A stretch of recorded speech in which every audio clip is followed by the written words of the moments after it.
A desperate father abandoned his disabled son in the scorching desert, convinced he would never survive. Hours later, a wild lion appeared. What the animal did next left everyone in tears and changed the fate of both boy and beast forever. The desert stretched endlessly under the unforgiving sun, its sands rippling like an ocean of gold. Heat shimmered on the horizon, distorting the lonely silhouette of an old pickup truck that slowed, then stopped, on a nameless dirt track. The only sounds were the engine's dying cough and the wind that swept across the dunes. Inside the truck sat a man with heavy eyes and shaking hands, Nabil, a father driven by poverty and despair. Next to him, in the passenger seat, was his son, Amir, barely 10, his thin legs twisted by a birth injury, his movements awkward and slow. Amir's eyes, wide and trusting, flickered with hope even as his father avoided his gaze. Nabil's heart pounded in his chest. For weeks, he'd tried to care for Amir alone after his wife's death. Work was scarce. The little food they had ran out quickly. Debt collectors came knocking, neighbors turned away, and in the darkest hours of the night, despair took root. It whispered of impossible choices, choices no parent should ever face. That morning, with a mixture of guilt and numbness, Nabil had lifted Amir into the truck, telling him they were going on a journey. The boy had believed him, chattering softly about the shapes in the clouds, the tiny lizards darting across the sand. Nabil drove further than ever before, deeper into a wasteland where nothing grew and no one passed. There, far from the last signs of civilization, he stopped. Tears blurred his vision as he unbuckled Amir's seatbelt and carried him to a patch of shade beneath a lonely, thorny acacia. "Wait here," Nabil whispered, his voice cracking. "I'll be right back, I promise." He pressed a half-empty canteen into Amir's hands and turned away, each step heavier than the last. The boy's voice followed him. "Baba, don't go!" But Nabil forced himself not to look back. He started the engine and drove until the truck was nothing more than a dot against the endless sand. Left alone, Amir blinked against the brightness, clutching the canteen with trembling fingers. He tried to crawl after his father, but his legs would not obey. For a long time, he sat in the shade, calling out with a voice that grew weaker as the sun rose higher. Hope flickered, then faded. The world grew hot and silent, and Amir lay down, exhaustion and fear closing in. But the desert was not as empty as it seemed. From the crest of a distant dune, a shadow moved, sleek, powerful, and silent.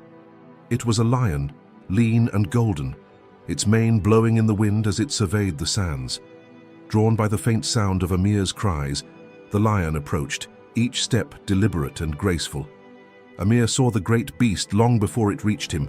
Too weak to run, he closed his eyes, tears sliding down his cheeks as he waited for the end.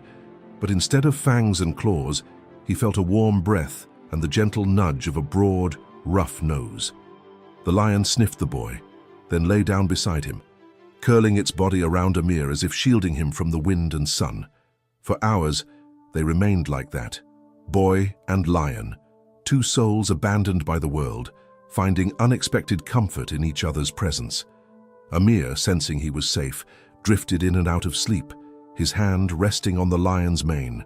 The beast, wild and free, never left his side, its watchful eyes scanning the horizon for danger. As the sun began to set, casting long shadows over the dunes, something extraordinary happened. The lion rose, nudged Amir gently, and began to roar, a sound that echoed for miles across the empty landscape. It was a call not just for its own kind, but for anyone who might hear, a summons that would soon bring strangers, and with them, the hope of rescue. And so, in the heart of the unforgiving desert, a child's innocence and an animal's instinct collided, setting in motion a chain of events that would break hearts, change lives, and show the world that compassion can appear in the most unlikely forms. As dusk approached, the desert's fierce heat began to ebb, replaced by a surprising chill that crept over the sands. Amir shivered, his strength nearly gone. He was too weak to cry out any longer, and fear gnawed at the edges of his mind, threatening to drag him under. Yet the presence of the lion beside him offered a strange comfort, a living wall between him and the darkness. The lion lay with its massive body curled protectively around Amir. Every so often, the animal would lift its head, ears flicking to every rustle or distant sound, eyes scanning the landscape for threats. To Amir, the great cat's golden mane shimmered in the last light like a shield. He pressed his small, shaking hand into the lion's fur, feeling the warmth and steady rise and fall of its breath. The wildness that should have inspired terror instead brought calm, a sense that, for now, he was not truly alone. Night fell, and the desert sky erupted into a tapestry of stars. The silence was immense, broken only by the soft huffing of the lion and the faint whimpers Amir made in his sleep. In dreams, Amir floated through memories, his mother's gentle hands, the laughter of friends at school, the sound of music drifting from the radio in their tiny home. The images mingled with the present, a lion's mane, the rough sand beneath his fingers, the taste of hope just out of reach. Meanwhile, miles away, Nabil's conscience tormented him. He had tried to outrun his guilt, but as darkness fell, every mile put him further from peace. He parked the truck at a lonely fuel station and broke down, sobbing into his hands. "What have I done?" he whispered, haunted by the memory of Amir's eyes. Stricken with regret, he begged the night for a sign, anything to tell him his son was alive. Back in the desert, the lion shifted restlessly. Hunger and thirst nagged at the animal, but it refused to abandon Amir. At intervals it rose, padding in a slow circle around the boy, sniffing the air, roaring at the darkness. Each call echoed far across the dunes, a wild, mournful sound that unsettled jackals and sent flocks of birds wheeling into the night. Far off, a group of Bedouin herders were making camp near an old well. Their camels spooked at the sound of the lion's roar, and the elders exchanged wary glances. One of the young men, Youssef, insisted on investigating. A lion doesn't call for no reason, especially not at night. He gathered a few others, lanterns swinging, and rode toward the sound, hearts pounding with a mix of fear and curiosity. By dawn, Amir's thirst was unbearable, and the cold had seeped into his bones. He drifted in and out of awareness, sometimes conscious only of the lion's warmth. The great cat remained vigilant, licking Amir's face gently when he whimpered, as if willing the boy to hold on a little longer. It was the sound of approaching voices and the rhythmic padding of camel hooves that finally stirred Amir awake. He squinted through swollen eyes as figures appeared on the horizon, men in flowing robes, their faces shaded against the rising sun. The lion rose, standing tall over Amir, and let out a thunderous roar. The herders hesitated, but Youssef, moved by something deep within, stepped forward, holding his hands open and speaking in a low, soothing voice. "Peace, king of the desert. We mean no harm." Slowly, the lion backed away, keeping one golden eye fixed on the men as they rushed to Amir's side. Youssef knelt beside the boy, offering water and words of comfort. Amir drank greedily, coughing and sobbing with relief. The men examined his injuries, astonished at his story. One of the elders looked from Amir to the lion and whispered a prayer, whether in fear or awe, none could say. Before they left, Youssef met the lion's gaze and nodded. "You've done more than any man could." The lion lingered as they lifted Amir onto a camel, then turned and disappeared into the dunes, a silent guardian vanishing back into legend. As the caravan set off for the nearest town, Amir looked back at the empty sand where the lion had stood. In that moment, hope bloomed inside him. Against every odder, life had found him, and the kindness of a wild creature had saved his soul.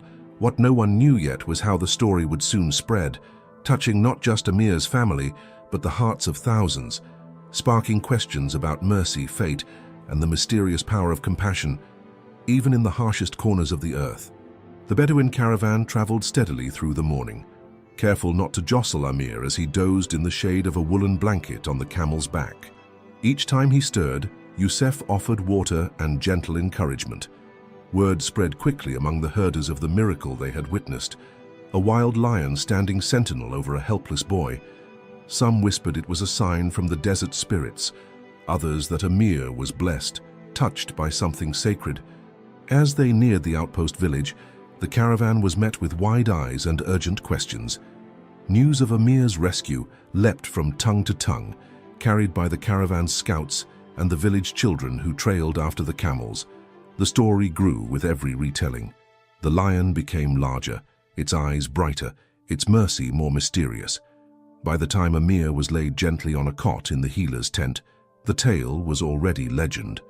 The village doctor, an older woman named Doctor. Samira examined Amir with a mixture of wonder and tenderness. She cleaned the sand from his face, dressed his sunburnt skin, and checked his twisted legs. "You're lucky, little one," she murmured, "not just for the lion, but for those who found you in time." When she asked how he had survived the night, Amir's eyes filled with tears. "The lion kept me warm. It stayed until the men came. It didn't leave me alone." Samira looked out to the horizon, shaken by the gravity of what she heard. The men of the caravan confirmed every word. That night, the villagers gathered outside the healer's tent, candles flickering as they prayed for Amir's recovery and gave thanks for the mysterious guardian that had saved him. Meanwhile, Nabil's search had become desperate. Racked with regret, he'd retraced his path through the desert, stopping at every settlement, showing Amir's picture, begging for news. Sleep-deprived and wild-eyed, he staggered into the very village where Amir now rested, drawn by rumors of a boy found in the dunes. The reunion was a storm of emotion. Amir, waking to the sound of his father's voice, began to cry. Nabil fell to his knees beside the cot, weeping and begging forgiveness. "I'm so sorry, Amir. I thought you'd be better off without me. I was wrong, so wrong," Nabil choked out. Amir reached for his hand, his own fingers trembling but sure. "Don't leave me again, Baba. I'm not afraid if you're with me." The villagers, many of whom knew loss and hardship themselves, watched with tear-filled eyes. They offered food and rest, making space for the two to recover, together this time, not apart. As Amir's story spread, journalists arrived, drawn by the rumors of the lion's compassion. Dr. Samira spoke quietly to the reporters, urging them to focus not only on the miracle, but on the humanity that followed. "Yes, the lion saved him," she said, "but it was kindness, Yusef's, the herders, the villagers, his fathers, that brought him back to life. We all need each other, especially in the desert." The tale made headlines around the world. Children wrote letters from distant countries, sending drawings of lions and words of hope to Amir. Animal charities used his story to raise awareness about wildlife protection, and suddenly, the desert's harshness seemed a little less unforgiving to all who heard of what had happened. But the greatest change occurred between father and son. Nabil, once burdened by guilt and despair, vowed never to let Amir feel unwanted again. He took a job in the village, learning from the herders how to survive and contribute. Amir, given a wheelchair from a local charity inspired by his courage, began attending school for the first time, his laughter echoing in the classroom. He was invited everywhere, loved not for the story alone, but for his spirit and resilience. In the evenings, Amir and Nabil would sit beneath the stars, watching the dunes glow in the moonlight. Sometimes, Amir would tell the story of his night with the lion, his words painting the memory not as a nightmare, but as the beginning of something beautiful, a second chance for both of them. And as the weeks passed, villagers swore they saw a golden shape moving on the far edge of the sands. No one tried to chase it away. Instead, they left offerings of water and food, a silent thank you to the creature that had changed everything. Yet even as life began to settle, Amir and Nabil knew that the lion's legacy was not yet finished. The lessons of compassion, courage, and forgiveness would soon be tested again, this time by a challenge the entire village would have to face together. With Amir's recovery, hope took root in the village, but beneath the celebrations a new anxiety quietly grew. The story of the lion's mercy had brought outsiders, reporters, aid workers, and tourists, eager for a glimpse of the miracle boy and the desert that had delivered him. At first, their visits brought gifts and goodwill, but soon the tiny community felt the strain. Tents sprang up on the village edge, strangers filled the tea shop, and the local children began to mimic the visitors' questions, pointing at Amir and whispering in awe or envy, "Doctor." Samira noticed the change in the air. She saw Amir hesitate at the schoolhouse door, shrinking from the crowds that waited each afternoon to hear him speak. Nabil, struggling with his new job and the burden of sudden fame, grew restless. He worried not only about Amir's comfort, but about the hungry looks some visitors gave to the wild dunes where the lion was said to roam. One morning, word spread that a group of big game hunters had arrived from the city, eager to find and photograph, or perhaps capture, the legendary lion. The elders were alarmed, remembering times when outsiders had brought more trouble than help. At a hastily called village meeting, Youssef spoke out, "The lion saved Amir's life. We owe it our protection. Let's not let greed or curiosity bring it harm." The village formed a watch group, organizing shifts to keep an eye on the visitors and to patrol the outskirts of the desert. Young men volunteered to guide the hunters far from the lion's likely haunts, spinning tales of distant sightings and impassable dunes. Meanwhile, the children, led by Amir, made signs in Arabic and English: "Respect the desert, leave the lion in peace," and "Miracles are not for sale." The tension escalated one afternoon when a pair of hunters, ignoring warnings, slipped away from their guides and headed toward the old acacia tree, the very place where Amir had been found. Amir, seeing the commotion from his window, wheeled himself to the edge of the village and called to Rex, the village's scruffy but clever stray dog, who had become his shadow since the lion's rescue. With Rex leading, Amir convinced Youssef and a few friends to follow the hunters, hiding behind dunes. They watched as the men scanned the horizon with binoculars, their rifles slung across their backs. Just as one raised his camera, a low, unmistakable roar rolled across the sand.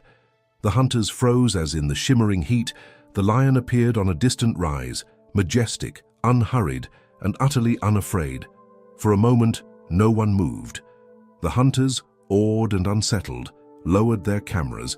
Amir, heart-pounding, felt a surge of both fear and gratitude. The lion stared straight at him, eyes calm and ancient, before turning away and melting into the desert. Word of the encounter raced back to the village. That evening, the elders called a meeting under the acacia.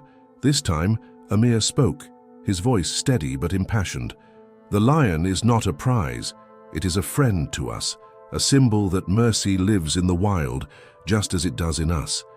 If we let others harm it, we dishonor everything that's happened."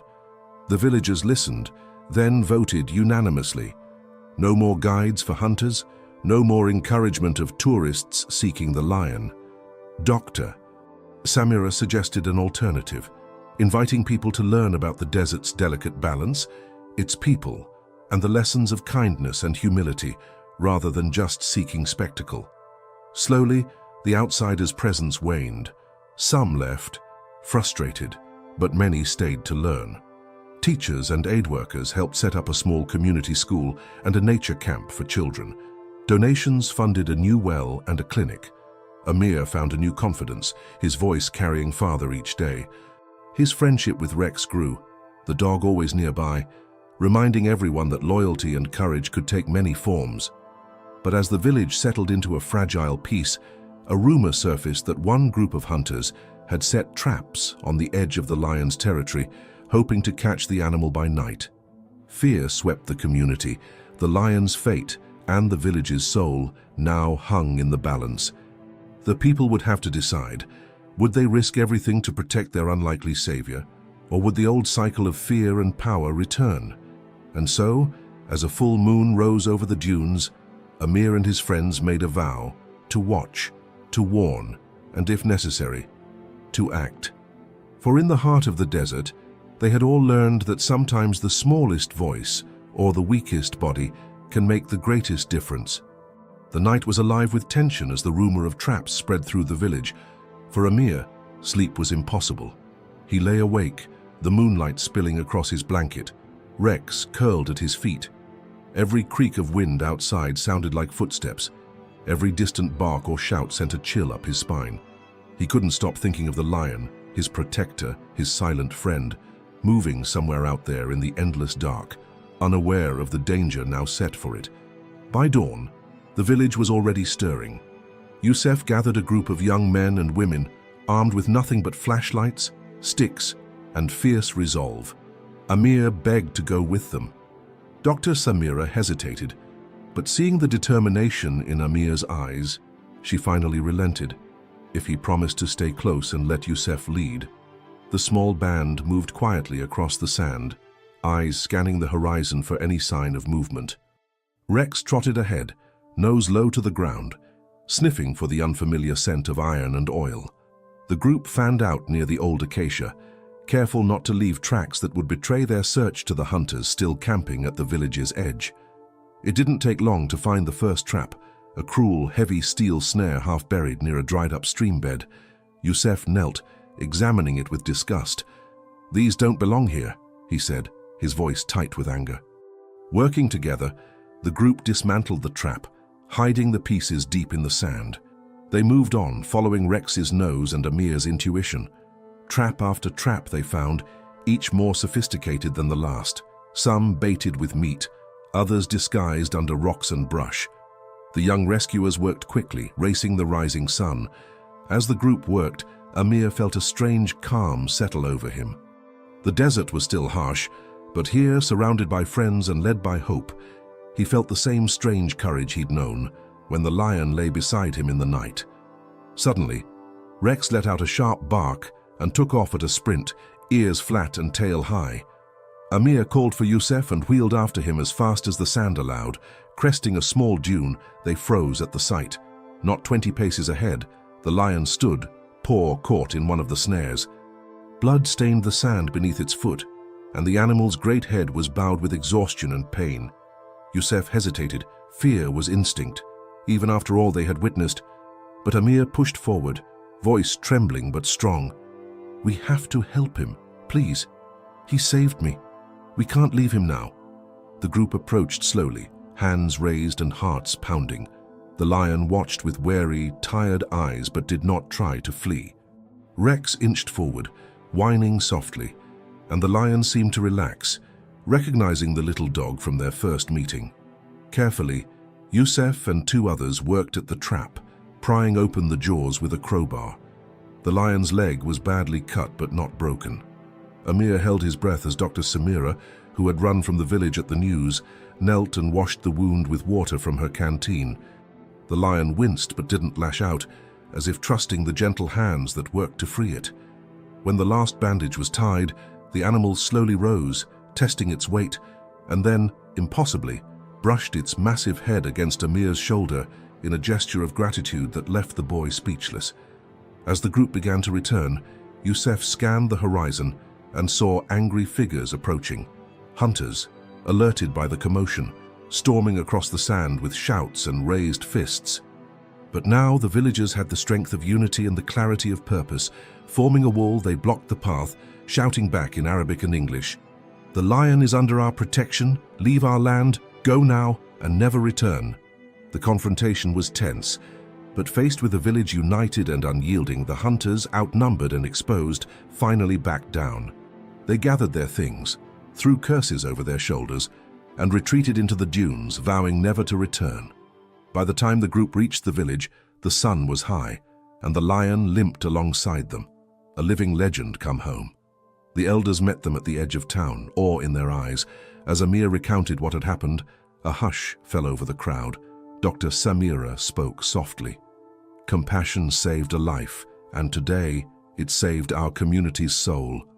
We must remember, mercy is stronger than fear, and kindness more powerful than any trap." From that day forward, the lion became a symbol not of terror, but of grace. The villagers redoubled their efforts to teach outsiders the ways of the desert, to protect its wild creatures, and to value the lessons born of hardship and hope. But for Amir and Nabil, the journey was not over. The bond between boy, father, and lion had changed them forever, and new challenges, ones that would test everything they had learned, were just beginning to appear on the horizon.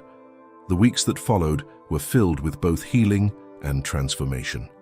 The story of the lion's rescue traveled beyond the borders of the village, carried by word of mouth, travelers, and even journalists who had stayed after the hunters were driven away. It was no longer just the tale of a miracle in the desert, but a movement, a call for communities to protect the wild, to show mercy to the vulnerable, and to stand together in the face of greed. For Amir, every day brought small steps of recovery and growth. His wounds faded, replaced by a new resilience. He grew closer to his father, Nabil, whose regret had given way to a fierce devotion. Nabil helped Amir with his studies and wheelchair, learned new skills from the herders, and volunteered at the school and the sharing store. The pair became fixtures in the community, their bond a daily testament to forgiveness and the power of second chances. The lion, though wild and free, was seen often at the edge of the dunes. Villagers left bowls of water and scraps of meat under the acacia tree where Amir had been found, a silent act of gratitude. Children would visit, hoping for a glimpse of the great beast. When the lion did appear, he kept his distance but watched with calm, intelligent eyes, as if blessing the village that had chosen compassion. As the lion's legend grew, so did Maple Grove's sense of responsibility. Youssef led workshops on wildlife protection, teaching children how to track animals, recognize signs of distress, and respond with care. Dr. Samira helped set up a small clinic for both people and animals, tending to injured birds, lost dogs, and the occasional wild creature. Aid organizations sent supplies and experts, inspired by the village's example. But not everyone understood the changes. Some elders feared that the growing attention would upset the delicate balance of desert life. A few villagers worried that outsiders, even well-meaning ones, would bring new risks, disease, dependence, or loss of tradition. In council meetings, spirited debates broke out about how best to move forward. Amir found himself at the heart of these discussions. He listened, asked questions, and shared his own experience. "The desert saved me," he told the elders one night, "but it was people, my father, Youssef, Dr. Samira, all of you, who helped me heal. And the lion, who chose mercy instead of hunger. Maybe the best way to honor all of that is to protect what we have, but also to welcome those who come to learn, not to take." His words carried weight. The council decided on a compromise. Maple Grove would remain open to visitors, but only under strict rules. Guides were trained, hunting was forbidden, and every newcomer had to attend a lesson on the desert's fragility and the lion's story. Slowly, trust grew, both within the village and beyond. One evening, as Amir watched the sunset from the top of a dune, Rex at his side, he saw the lion in the distance, silhouetted against the fading light, head raised in a silent roar. The sight filled Amir with a sense of awe and responsibility. He knew their fates were linked. If the village could thrive with kindness, so too could the wild. The following day, Amir helped organize the first Desert Day, a celebration of all the lessons learned. There were games, music, storytelling, and guided walks into the dunes. The festival brought together old friends and new, and laughter echoed across the sand. As night fell and lanterns flickered to life, Amir rolled to the center of the gathering and spoke softly. "I was left alone once. The desert could have taken me. But I was saved. By a lion, by strangers, and by my own family. No one should ever feel abandoned or afraid.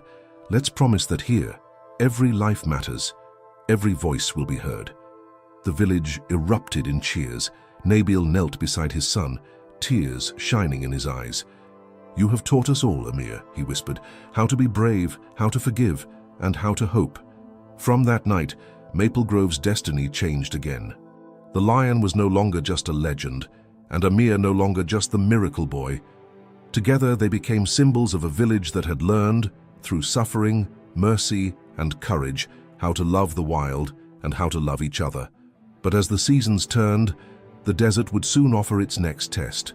A drought that would challenge every lesson, every bond, and the very future they had fought to build. Summer came early and harsh to Maple Grove. The sun, once a welcome friend, became a merciless overseer. Day after day, clouds skirted the horizon, but not a single drop of rain fell on the parched earth. The villagers watched their wells grow shallow and their gardens wither, and each day the heat rose higher, shimmering above the cracked ground. Dr. Samira kept careful watch at the clinic. The elderly and the youngest children suffered most, and even the animals in the village became listless. Amir noticed how the birds came less frequently to the fountain, how the goats huddled in whatever scraps of shade they could find, and how the desert itself grew eerily silent as plants and creatures retreated from the growing thirst. Nabil and the other men dug deeper into the wells, but water was hard to find. Aid trucks arrived from distant cities, but there was never enough to go around. Arguments began to break out during council meetings about who should get extra water, whether to ration more strictly, whether to ask for help from neighboring settlements or rely on their own. Amir felt the worry pressing down on the village like the noon sun. He saw the lines deepening on his father's face, heard the strained voices of elders who had survived other droughts and knew just how dangerous things could become. But he also remembered the strength and mercy the village had shown in darker times. He decided that if a lion could show kindness in a world that demanded cruelty, so could they. With Yusef's help, Amir organized teams of children to help deliver water to the most vulnerable, carrying small buckets to the elderly, filling bowls for the animals, checking on neighbors too proud or frail to ask for help. The sharing store, once filled with surplus, now became a lifeline, rationing rice, beans, and what little fruit remained. People stood in long lines, but they waited with patience, understanding that fairness mattered more than comfort. One night, after a particularly difficult day, Amir found his father sitting alone on the steps of their house, head in his hands. Nabil confessed that he feared they would not survive another month without rain. "I left you once, Amir, and it nearly destroyed us. Now I worry I cannot protect you from this." Amir placed his hand over his father's. "You are here now. That is enough. We will face this together." Rex, too, seemed to sense the village's distress. He would disappear at dawn, returning dusty and tired in the evening, as if searching for something, water, perhaps, or hope.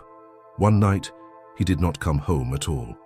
Amir waited up, worry gnawing at his heart, until at last a commotion at the village edge drew him outside. There, in the pale moonlight, Rex returned, but he was not alone. Behind him, limping and gaunt, came the lion.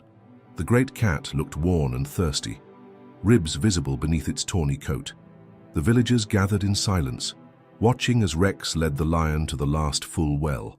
Without a sound, the lion drank, then sat quietly by the edge, exhausted, but safe. Amir spoke up, his voice clear in the hush. "He came to us once before when I was lost. Now, when we are all in need, he returns. We can share what we have, even now." Inspired, the villagers brought bowls and buckets, offering the lion water and bits of food. The children stroked Rex's back, marveling at his courage and loyalty. That night, the lion slept beside Amir's house, watched over by the boy, the dog, and the entire village.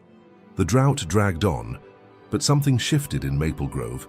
Acts of kindness multiplied, neighbors shared meals, the strong carried water for the weak, and hope found small ways to bloom even in the dust.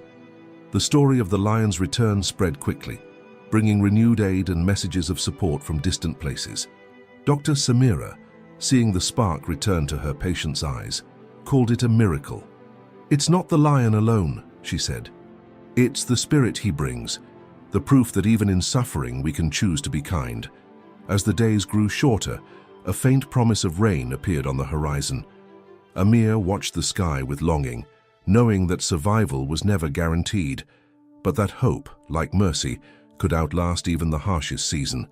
Yet the greatest challenge still lay ahead, a decision that would force the village to choose between saving themselves or risking everything to help another in need. The drought lingered, but whispers of hope traveled on every breeze. One evening, as the villagers gathered under the starlit sky to listen for the distant rumble of thunder, a small caravan appeared at the edge of Maple Grove.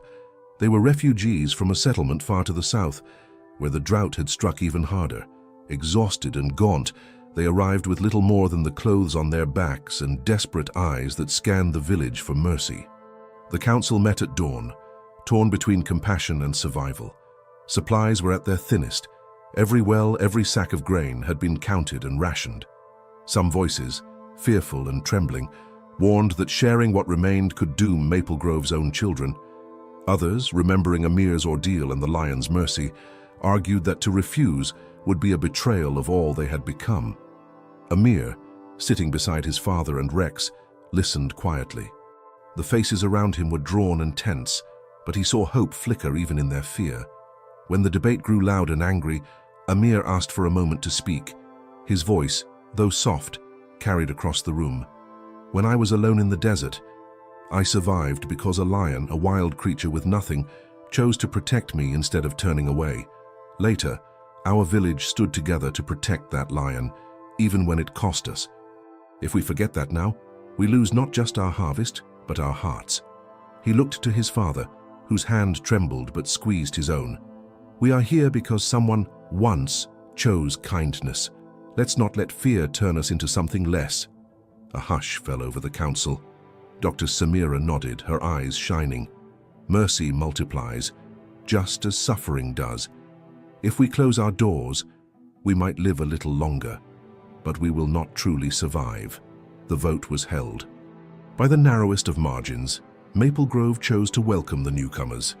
Word spread quickly, and neighbors began preparing what little food they could spare. Blankets and water were shared. The sick were taken to Dr. Samira's clinic, and the children of both villages sat together beneath the shade, finding comfort in new friendships and stories. Nabil helped organize work teams, pairing villagers with refugees to dig new wells, repair damaged homes, and plant what little seed remained. Youssef trained the newcomers in wildlife protection and tracking, and the children followed Rex, who seemed to have accepted his new role as guardian of them all. The lion, sensing the village's change, appeared more often now. It patrolled the outskirts at night, never straying too close but always visible, a silent reassurance that the wild, like the people, was still watching, still caring, but sharing brought hardship. Some nights, stomachs grumbled in hunger. Tensions flared as old villagers and newcomers jostled for limited resources. Fears of disease and theft rose with the heat, and it was only through relentless effort and repeated acts of patience that peace was maintained. One day, a fight broke out near the sharing store. A child accused another of taking more than their share. The crowd grew, angry words were shouted, and it seemed that months of unity might unravel. It was Amir, wheeling himself into the circle with Rex barking at his side, who brought calm. He spoke, reminding everyone of the drought's lessons and the lion's compassion. "If we fight each other, we will have nothing. If we trust each other, we might just survive. I know what it is to be afraid, but I also know what it is to be saved." Slowly, shame and understanding softened the faces around him. Apologies were exchanged, and the sharing store committee agreed on new rules for fairness, with representatives from both villages working side by side. Rain remained elusive, but something else began to grow, a stubborn, quiet resilience that no drought could erase. Stories of small kindnesses spread, a loaf of bread shared, a well mended together, a song sung at night when hope was thin. As another hard week ended, Amir stood at the edge of the village with Rex and the lion nearby, watching the sunset paint the dunes. He felt exhausted but at peace, knowing they had done what was right, even when it was hardest. Yet as the first clouds gathered on the far horizon, promising rain at last, Amir sensed that the greatest transformation was still to come, a moment that would test whether kindness truly could outlast every hardship, and whether a village, once broken by fear, could become a beacon of hope for the world beyond its borders. The sky over Maple Grove turned an unfamiliar, hopeful grey as the first storm clouds gathered in years. The air was thick with anticipation. Adults glanced anxiously skyward, children cheered at the scent of rain on the breeze, and even the animals grew restless.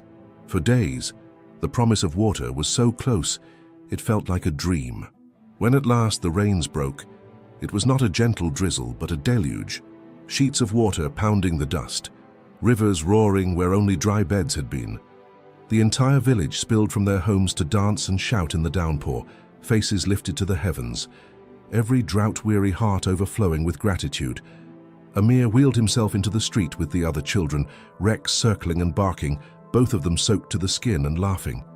The refugees wept openly, some falling to their knees, whispering prayers of thanks for this miracle shared with strangers who had become family. The villagers moved quickly, digging channels to direct water to the gardens and wells. Barrels and pots were filled, old jars dusted off, hands working side by side, old and new, local and outsider, united by relief. When the rain finally eased, Maple Grove looked transformed. The earth drank deeply, shoots of green bursting from the ground almost overnight. Flowers bloomed around the acacia tree, bees returned to the gardens, and the livestock, once so frail, found new strength. The sharing store refilled its shelves, and every home, even the smallest hut, felt blessed by abundance. Yet the true transformation was inside the people. Having survived on so little, every mouthful and every gesture was cherished. Amir noticed how no one wasted water or food, how quarrels faded quickly, replaced by laughter and forgiveness. The children of both villages played together, inventing games, building forts in the soft mud, and listening to Amir's stories of the lion who had saved him. More than once, Amir saw the great cat itself, watching from a distant dune, a silent guardian over the lives it had helped to heal. With resources restored, the council gathered to discuss the future. Dr. Samira proposed creating a permanent welcome center for refugees and travelers, a place to share what we've learned, so no one is left alone in the desert. Nabil suggested a new well, one dug and maintained by both communities. Youssef taught workshops on sustainable farming and wildlife protection, and elders from the refugees shared traditional songs and recipes. Amir became a bridge between old and new. He organized the children into teams to help plant new gardens, repair homes, and clean up after the flood. He saw in every face a reflection of his own journey, fear and despair, transformed by mercy and courage. With Rex always at his side, he led by example, proving that leadership was not about strength of body, Ben, but about heart and hope. The lion, too, became a legend. Artists painted murals on the walls of the sharing store, showing Amir, Rex, and the lion beneath the acacia, surrounded by a flourishing village. Songs were written, tales told, and even elders who had once doubted began to share the story with pride. The lesson was never lost, that a single act of compassion, whether from a wild animal or a fearful human, could echo through 1,000 lives. But even as joy returned, the village prepared for the future. Wells were deepened, food stored for lean times, and new friendships woven into a tapestry strong enough to weather any storm. The council created a festival in honor of the Day of Rain, a celebration not only of survival, but of unity, mercy, and the wisdom found in suffering. On the first anniversary, Amir spoke before the gathered village and newcomers. His voice, clear and unwavering, reached every ear. We survived not because of luck, but because we chose each other again and again. The lion showed us the way, mercy, courage, and the willingness to protect the weakest among us. As long as we remember, we will never be alone. Thunder rumbled in the distance, a gentle reminder that challenges would return. But Maple Grove stood ready, stronger, wiser, and more compassionate than ever before.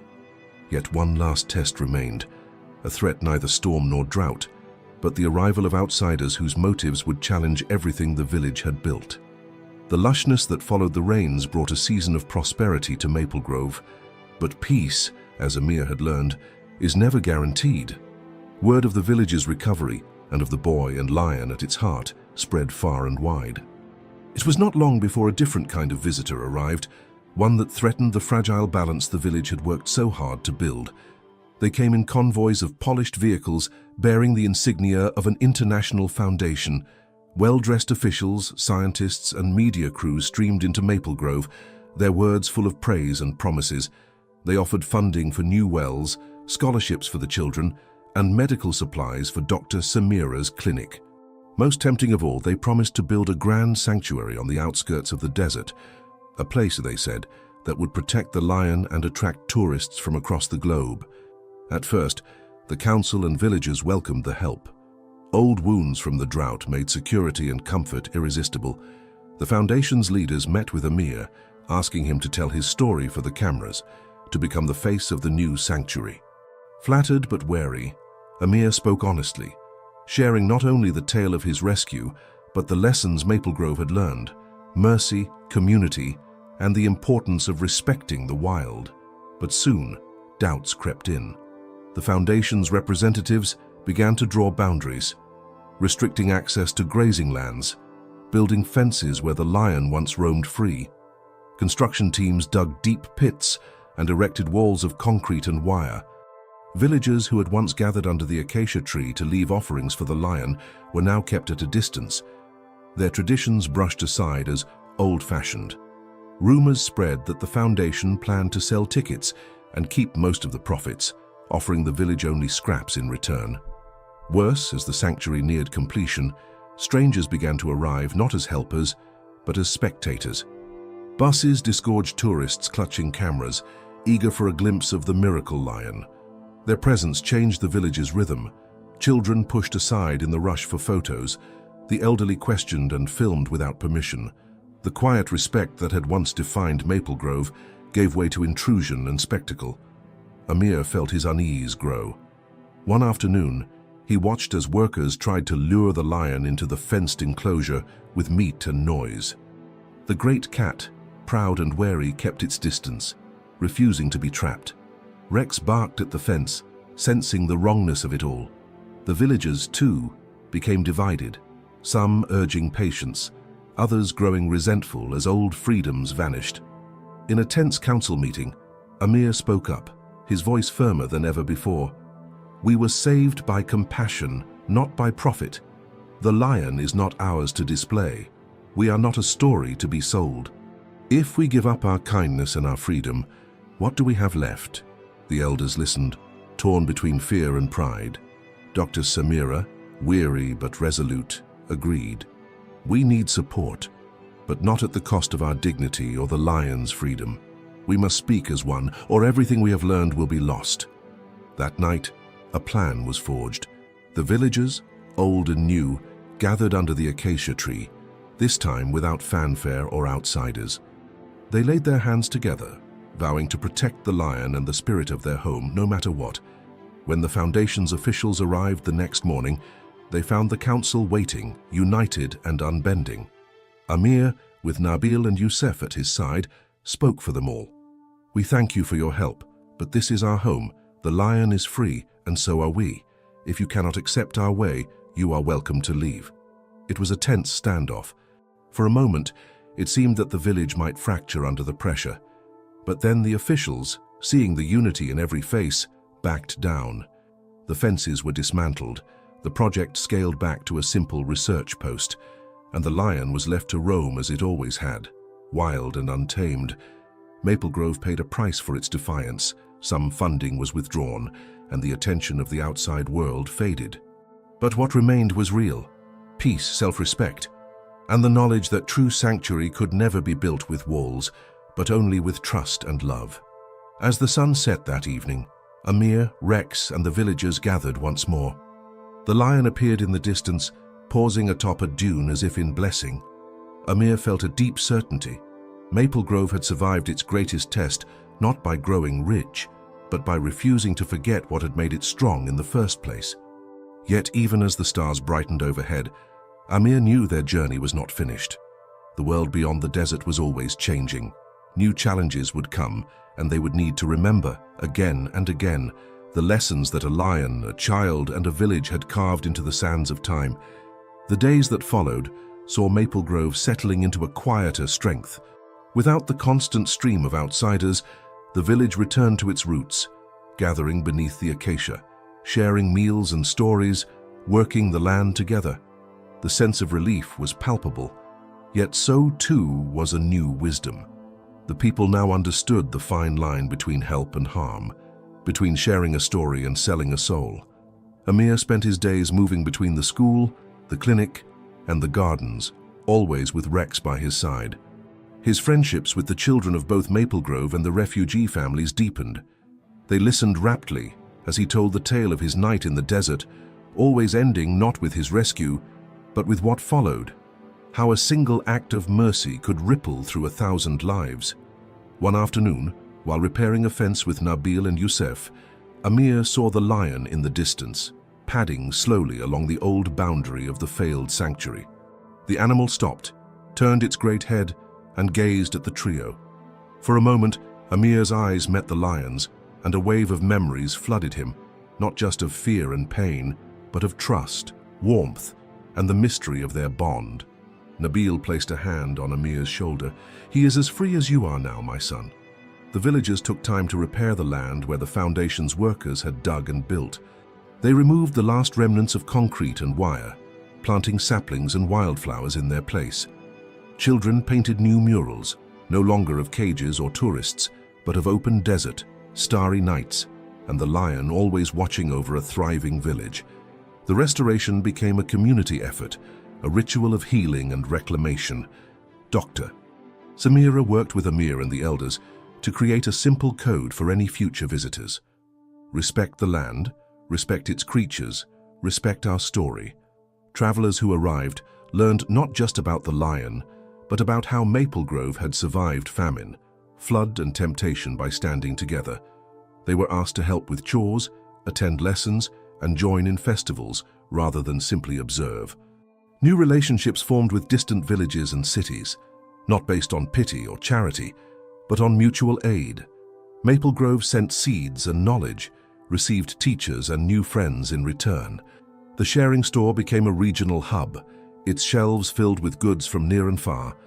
The spirit of generosity, once born of desperation, had become a chosen way of life. Amir noticed how the mood of the village had changed too. People argued less, smiled more easily. Disagreements still happened, but were settled with patience and a listening ear. The children, old and new, played under the sun without fear of being watched or judged. And every evening, as the sky turned gold, families would walk out to the dunes, hoping for a glimpse of the lion at sunset, a reminder that freedom, once claimed, must always be protected. One night, during a gathering at the sharing store, Amir was asked by Dr. Samira to address the village and their guests.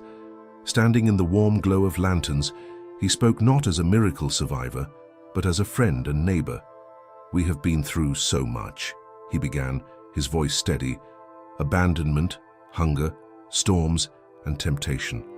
But we've learned that no drought or flood can destroy us if we hold fast to mercy and unity. And we've learned that kindness is not a single act. It is something we must choose and again, even when it is hard. The lion taught us that. So did my father. So did each of you." He looked around, meeting the eyes of elders, children, refugees, and lifelong villagers alike. "Let us keep our doors open, but our hearts rooted here.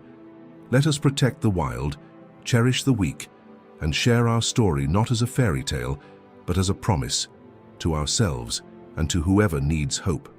Applause filled the night air, joined by the distant, familiar roar of the lion, a blessing that seemed to echo through every heart.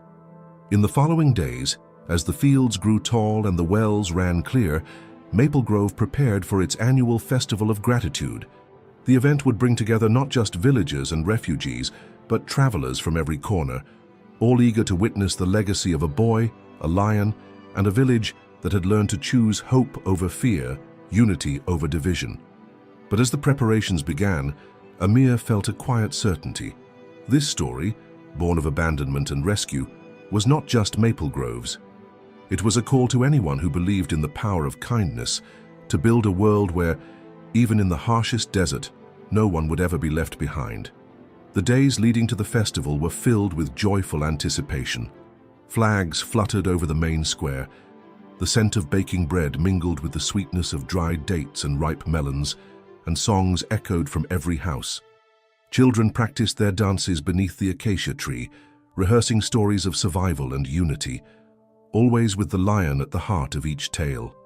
Amir watched these preparations with a quiet pride, his memories of the desert's loneliness now softened by all that had come since.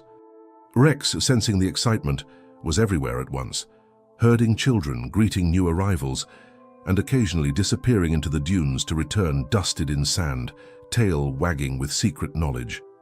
Nabil and Youssef helped string lanterns across the main street, and Dr. Samira gathered volunteers to prepare food for every guest, no matter how many came. The festival drew people from far beyond the desert.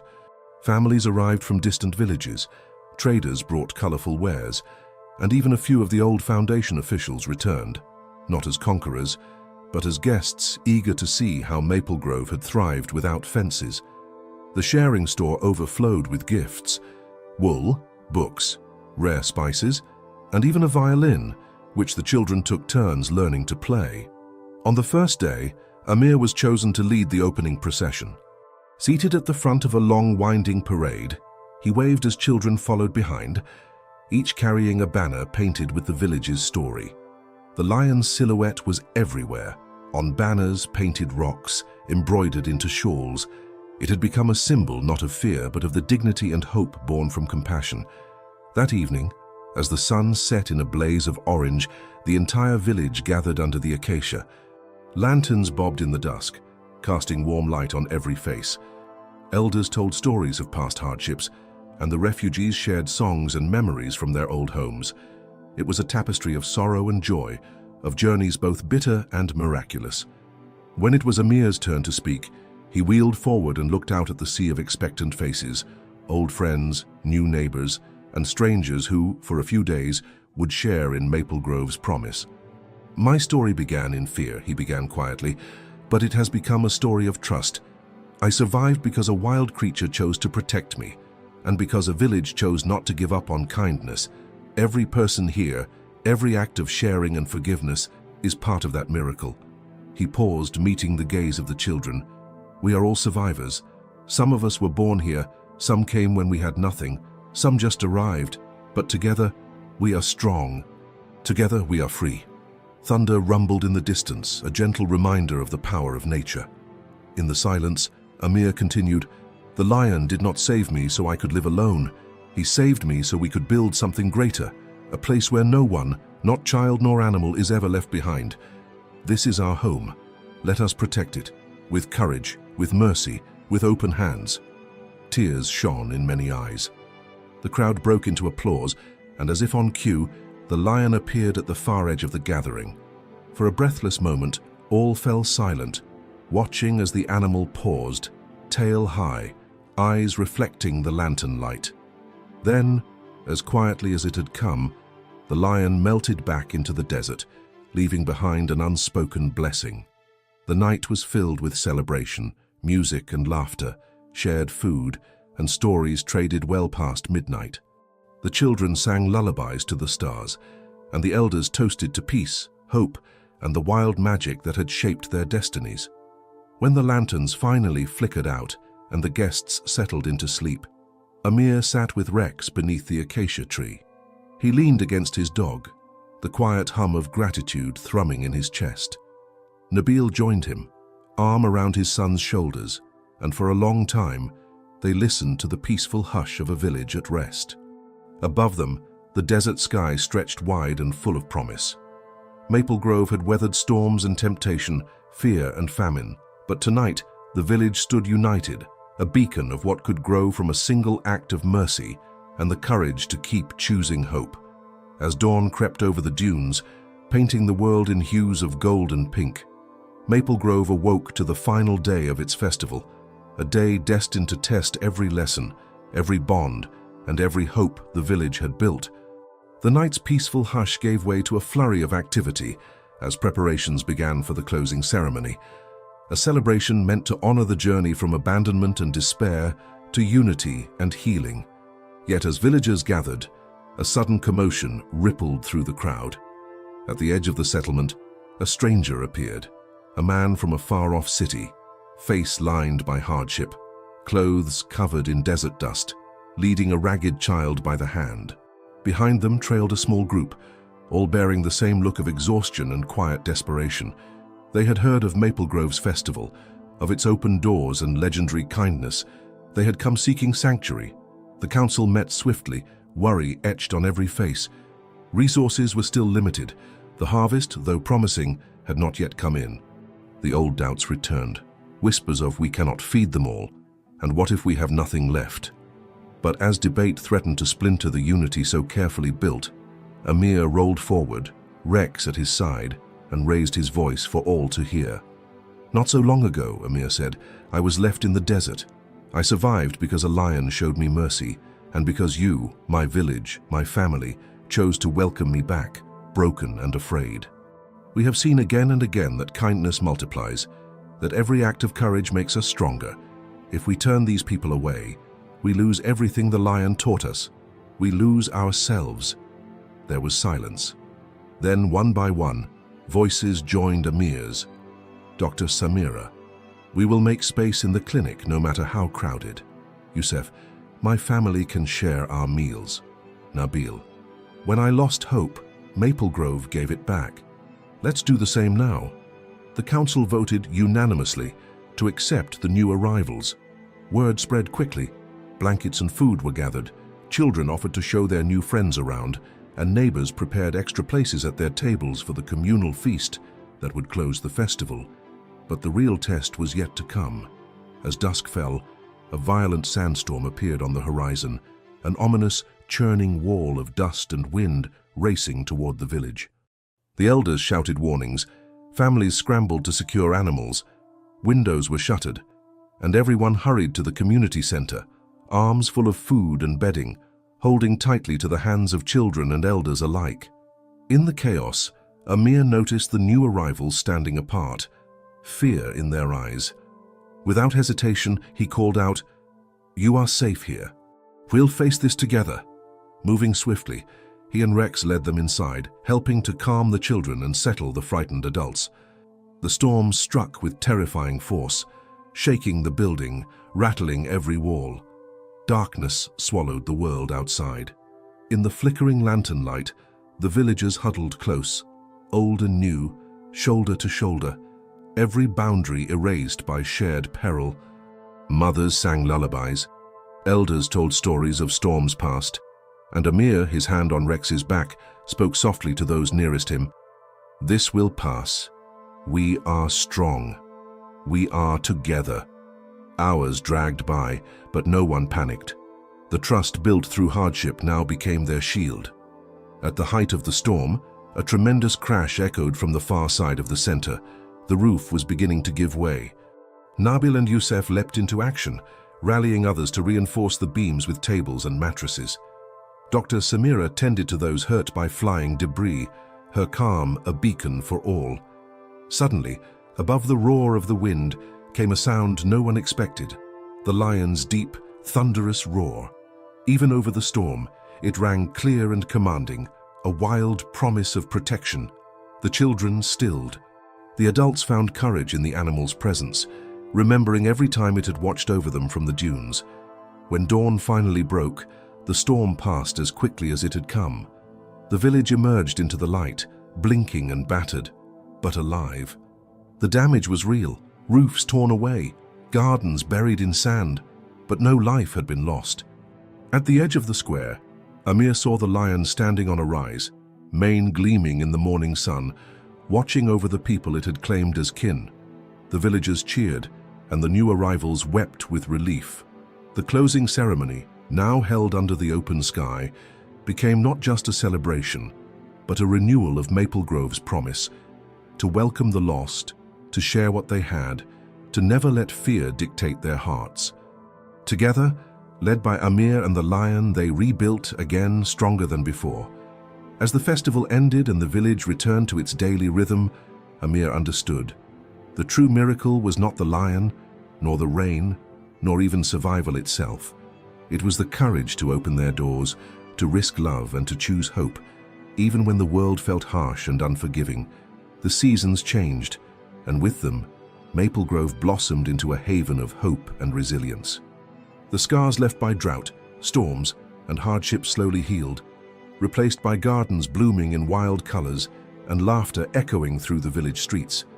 The bonds forged through trials had become unbreakable, a community united not by blood, but by shared courage and compassion.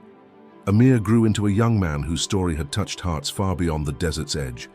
Yet he remained humble, often found beside Rex beneath the acacia tree, teaching children to read or simply watching the lion roam freely across the dunes. His presence was a living reminder that even the smallest spark of kindness could ignite a blazing fire of change. The lion, ever watchful and free, symbolized the wild spirit within Maple Grove's soul, a spirit that would never be caged or forgotten. Its quiet strength inspired songs, poems, and murals, But more than anything, it inspired a way of living, one where mercy and courage walked hand in hand. The villagers welcomed newcomers with open arms, never forgetting the lessons of fear and abandonment that had once threatened to divide them. Each year, the Day of Courage and Kindness festival grew larger, drawing visitors who came not just to hear Amir's tale, but to learn how hope could grow in the harshest of places. Amir often spoke of his journey, not as a story of survival alone, but as a call to action. "We are all connected," he would say. "By choosing kindness, by standing for one another, we can build a world where no child is ever left alone in the desert, where every life is treasured." And now, dear viewer, it's your turn. If this story touched your heart, subscribe to our channel to hear more tales of bravery, hope, and the extraordinary bonds between humans and animals. Share your thoughts below. Have you ever witnessed an act of kindness that changed everything? And don't miss our next story, where you'll discover how a lost dog's journey reunited a family torn apart by tragedy. Thank you for being part of this journey. Together, let's keep spreading courage and compassion. One story, one day, one heart at a time.